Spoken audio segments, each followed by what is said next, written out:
The time has come. We're leaving the warmth of Tonga and heading for New Zealand. The suitcase of thick sweaters was unearthed. Our moldy shoes, too, would have their turn in the sun.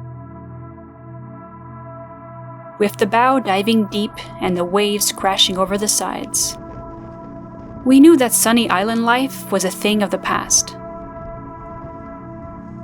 A passage such as this could only be described as salty. The cockpit floor was thick with salt, as were our faces. Even our bunks inside got their share. One of our leaky hatches saw to it. Nowhere was dry. We did have some nice days. The sun peeking out from under a blanket of gray, long enough to dry our clothes, for the salt to crystallize and fall away. But then the grayness returned, determined to keep us cold and humid. The wind kept us heeled over on the starboard side for most of the trip, at a most extreme angle, making everything extra difficult. But we've become quite good at cooking this way, although neither of us likes to cut onions. One-pot meals is the way to go. Wetness aside, we had a great sail, which was made even greater by the fact that we ran into our friend Josh from Maestral. You don't run into other people often at sea. Running into someone you know is even more rare. We spent much time taking photos of each other's boats, sharing weather info. It was a unique experience. Then, some days later, we spotted land. The waves pushed us onward, and to the place that will be home to us for the next year. We arrived into Whangarei at night, clumsily making our way into the harbor, and made landfall at 2 a.m. We made it. We left Canada in August 2016, and now we're here. It's the furthest we've been from home. To celebrate, we opened our last can of maple syrup, one that we reserved for an occasion such as this. Like liquid gold. Once our check-in was complete, Pino went upriver into downtown Whangarei, a 2-hour ride into a shallow and narrow river. We expected to arrive early, but the Bascule Bridge was under maintenance. We waited hours for it to open, stretching our legs and enjoying our forced break.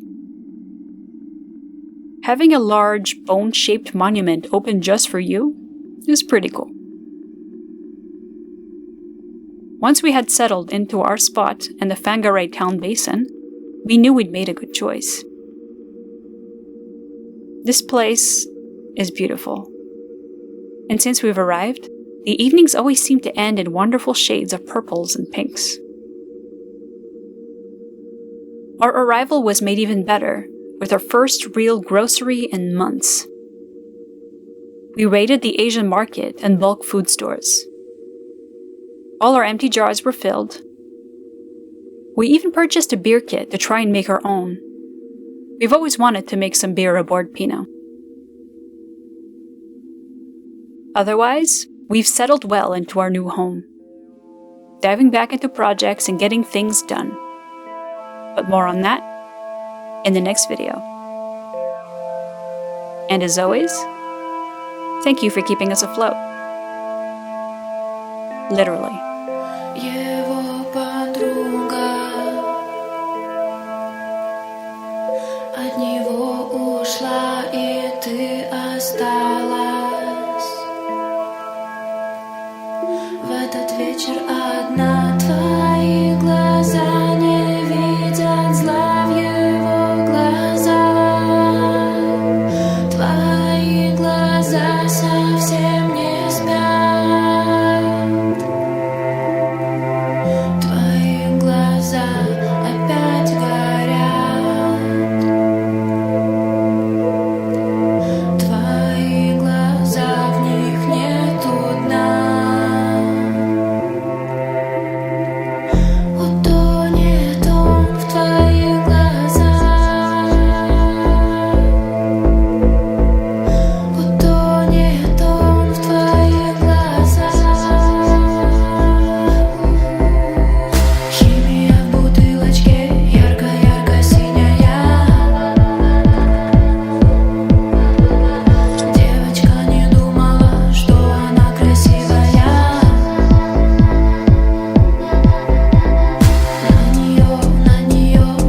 À chaque fois, genre, il réussit à s'échapper, mais pas juste qu'il réussit à s'échapper, c'est juste que he earns their trust and respect.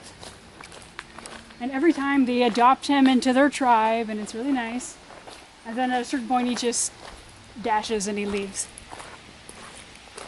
I don't know, it's just sad.